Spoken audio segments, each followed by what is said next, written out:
안녕하세요. 오토캐스트의 이다일입니다. 오토캐스트 정영철입니다. 안녕하세요. 얼굴 안 나와서 인사 안 하고 있었어요.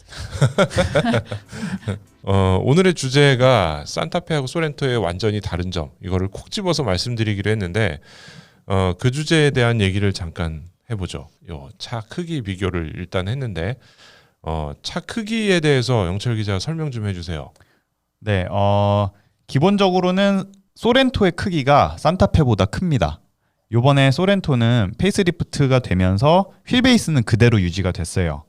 전장 같은 경우에 15mm, 그러니까 1.5cm 정도 늘어났는데 사실 그렇게 유의미한 정도의 변화는 아니고 길이는 조금 늘었고. 네, 조금 늘었죠. 그러니까 범퍼가 변화되면서 그 전장에서 조금 변화가 있었을 걸로 예상이 돼요. 손톱만큼 늘은 거죠. 네, 맞습니다.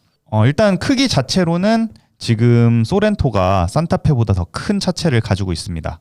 산타페는 기존하고 똑같은 휠베이스, 그러니까 바퀴와 앞뒷바퀴 사이가 기존하고 똑같아요. 2765고 소렌토는 2800이 넘어가죠. 네, 2815mm입니다. 네, 그래서 50mm 둘의 차이가 휠베이스 차이가 확실히 나면서 이거는 플랫폼이 바뀐 티가 나고요. 가로폭은 1900으로 둘이 똑같죠. 네, 맞습니다. 1900으로 똑같고 높이는 조금 기존보다 산타페가 좀 낮아졌죠. 조금 낮아졌나? 똑같은가요? 이게 지금 수치상으로는 10mm 올라갔다고 나와 있더라고요. 표시상으로. 올라갔어요. 오히려. 예. 그렇군요. 그래서 조금씩 차이가 있으나 크기, 길이하고 뭐 이런 것들이 산타페, 소렌토, 기아의 소렌토가 조금 더 크고 네. 휠베이스에서는 확실한 차이를 둘이 보이고 있죠. 네, 맞습니다. 그래서 이 크기로만 볼 때는 산타페는 부분 변경이기 때문에 기존 거의 차체 크기를 가능한 손대지 않고 나머지 부분을 바꿔서 만들었는데 사실은 플랫폼도 바꿨다.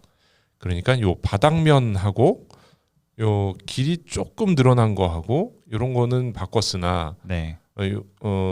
바닥면하고 길이는 바꿨는데 요 전체적인 껍데기들의 형태나 크기나 이런 것들은 그대로 거의 유지하고 있는 네. 그런 구조가 된 거죠. 네, 맞습니다. 반면에 소렌토는 기존 소렌토하고 완전히 다른 차가 나온 거고요. 그죠? 아이에 달려. 모든 면들이 전부 다 새롭게 만든 네. 그런 차가 된 거죠.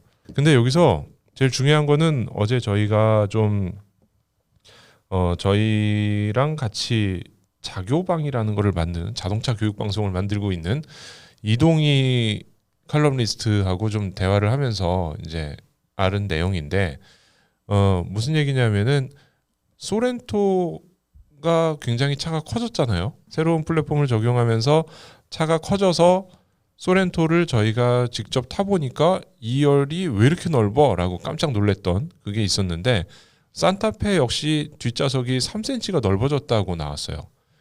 그래서 그게 도대체 왜 그럴까? 휠베이스도 똑같고 차체도 똑같은데 어떻게 실내를 3cm나 넓힐 수가 있고 뒷좌석 의자가 뒤로 2단계가 딱딱 넘어갈 수가 있지? 라고 의문이 돼서 이제 취재를 했죠. 산타페가 기존 모델보다 커졌다고 했잖아요. 뒷좌석이 3cm나 늘어나고 뒷좌석 리클라이닝이 2단계 이렇게 뒤로 떡떡 넘어가요. 네. 근데 이 뒷좌석이 넘어가고 뒷좌석이 3cm 늘어난 이유는 똑같은 차체에서는 사실 불가능할 거잖아요. 앞뒷바퀴가 이렇게 딱 똑같이 있는데 갑자기 늘어나지 않고 뒷좌석이 늘어났다. 이건 어딘가 비밀이 있어요. 그래서 그거를 확인을 해서 저희가 취재를 해보니까 나온 얘기가 소렌토 같은 경우는 바퀴 사이의 간격, 휠베이스를 늘려서 실내를 넓게 만들었고요. 대신에 소렌토는 바퀴 사이의 간격을 늘리기는 않았어요. 이거 늘리면 산타페 바퀴 사이 간격을 늘리면은 옆에 있는 철판들을 다 새로 만들어야 되고 천장 만들어야 되고 하니까 그렇죠. 그런 것들은 그대로 유지하는데 그럼 3cm는 도대체 어디서 나타난 겁니까? 라고 했더니 영철 기자가 설명한 건 그거예요. 뒷바퀴가 뒷좌석을 뒤로 밀으려면은 뒷바퀴 위에 있는 휠하우스가 이 등이랑 만나거든요. 엉덩이 뒤에. 네. 근데 이거를 휠하우스가 동그랗잖아요. 여기서 만나다가 동그란 거를 위에서 만나게 한 거예요. 동그란 걸 위에. 그리고 위로 올라가 있는 건가요? 그러면 시트가 위로 올라가겠죠, 당연히. 네. 그러면 어떻게 이게 올라가고 그러면 사람이 이렇게 붕 떠 있나? 라고 생각을 할 수가 있는데 사실은 시트가 올라가진 않고 엉덩이의 높이는 똑같아요. 기존하고. 그래서 SUV 타는 승차감은 똑같은데 차체가 내려갔어요. 그러니까 발밑 공간, 이 타이어하고 휠하우스하고 이 밑에 공간을 밑에를 더 깊게 파서 휠하우스를 결국 이 엉덩이를 더 높게 하는 효과는 있지만 기본적으로 땅바닥에서 엉덩이 높이는 똑같아요. 차가 전반적으로 이렇게 좀 낮아진 거. 위에는 늘리고 아래도 늘리고 위아래를 늘리다 보니까 공간이 여기가 휠하우스에서 더 타이어를 이 시트를 얹을 수 있는 공간이 더 뒤로 갈 수 있는 거죠. 이 얘기잖아요. 얘는 그대로 네, 플랫폼이 아래로 내려갔다. 네, 네, 맞아요. 걔가 내려가니까 요 공간에서 시트가 좀 더 뒤로 갈 수 있는 여지가 생겼고 저 휠하우스 있는 데가 걸리지 않으니까 뒤에 등받이를 더 넘어뜨릴 수 있는 거예요. 바닥이 내려갔다. 그러니까 그렇죠. 쉽게 말하면. 네네. 바닥이 내려갔는데 차가 다 낮아진 건 아니고 엉덩이 높이는 똑같고. 근데 요게 왜 그러냐면은 요거는 지금 소렌토의 뼈다귀 사진이거든요. 소렌토 새 플랫폼을 적용하면서 이런 뼈다귀들을 공개했는데 사실 산타페는 뼈다귀를 공개하지 않았어요. 그 이유가 신규 플랫폼은 바닥에만 적용을 하고 나머지 껍데기들을 그대로 유지했기 때문에 큰 변화는 없을 거예요. 대신에 저 바퀴가 붙는 부분들, 바퀴가 차체하고 붙는 부분, 각도, 그다음에 거기에 들어간 파워트레인들은 다 바꿨기 때문에 그 밑에는 사실상 새 것들이죠. 그리고 위에 껍데기는 옛날 것들인 거예요. 패널들. 근데 완전 바꾸는 것보다 저게 더 힘들었을 것 같아요. 그렇죠. 그게 귀찮게 왜 저렇게 했을까? 그냥 나중에 풀체인지 할 때 바꾸거나 하지. 그렇게 힘들게 저렇게 플랫폼 바꾸겠다고. 근데 그게 개발상에 보면은 꽤 큰 돈을 차지하는 게 프레스 같은 것들을 바꾸는 거거든요. 금형이 엄청 비싸죠. 네, 금형값이 엄청나게 비싸니까 저 껍데기 패널들을 상당 부분 큰 것들은 많이 그대로 사용하고 앞에 주둥이 꽁댕이만 좀 바꿔서 새차 느낌을 갖게 하는 게 페이스리프트죠.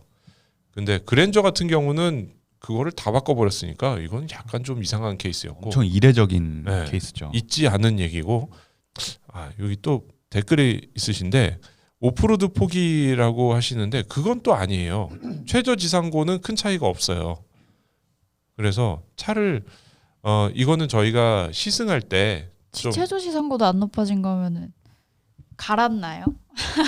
제가 설명 듣기로는 최저지상고를 기준으로 하는 거는 이 바닥에 저 밑에 우리가 보이는 저 부분이라기보다는 그 밑에 있는 가장 낮은 부품들의 높이일 거예요. 근데 이 새 플랫폼을 바닥에 깔면서 이 바닥을 정리를 잘해서 그리고 소렌토 하이브리드 같은 지금 이 차 같은 경우는 배터리가 바닥에 깔리거든요.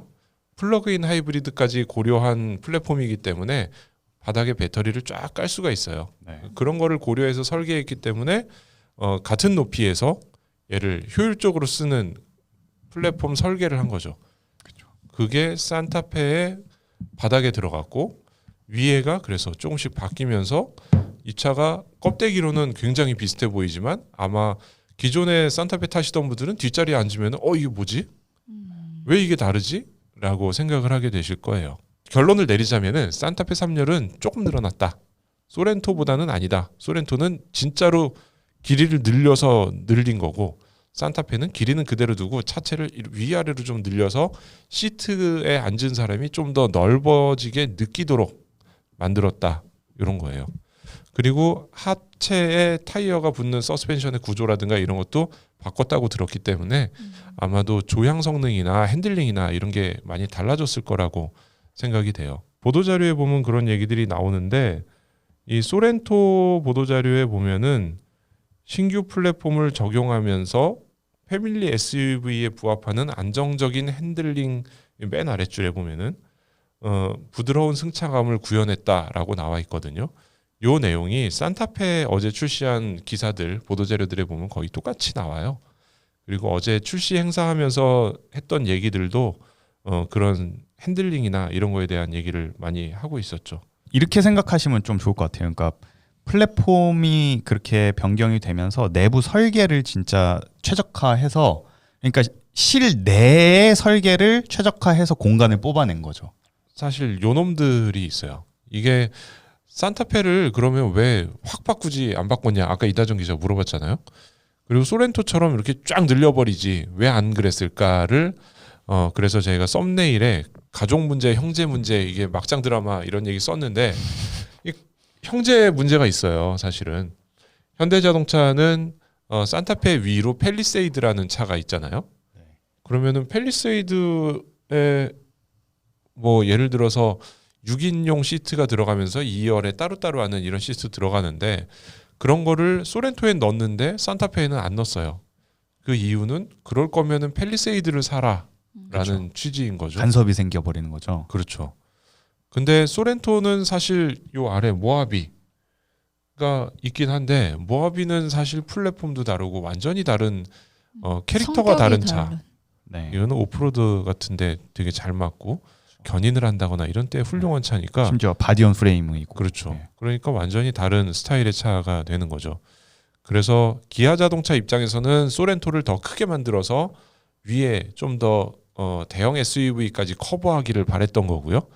현대자동차 입장에서는 팰리세이드와 투싼 사이에서 산타페가 역할을 해주기를 바란 게 그대로 들어가 있는 겁니다. 그래서 이게 형제 문제가 있기 때문에 요 정도에서 산타페는 뭐 멈췄다고 봐야 될까? 뭐 한 2년 뒤에는 완전히 바꾸면서 잘 나오겠지만 아직까지는 거기서 딱 멈춘 느낌이 있어요. 1분 요약 드리자면 소렌토하고 산타페는 같지만 다른 내용이고요.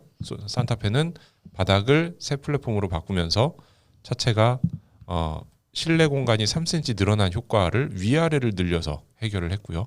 소렌토는 진짜로 휠베이스를 늘려서 차가 늘어난 커진 차죠.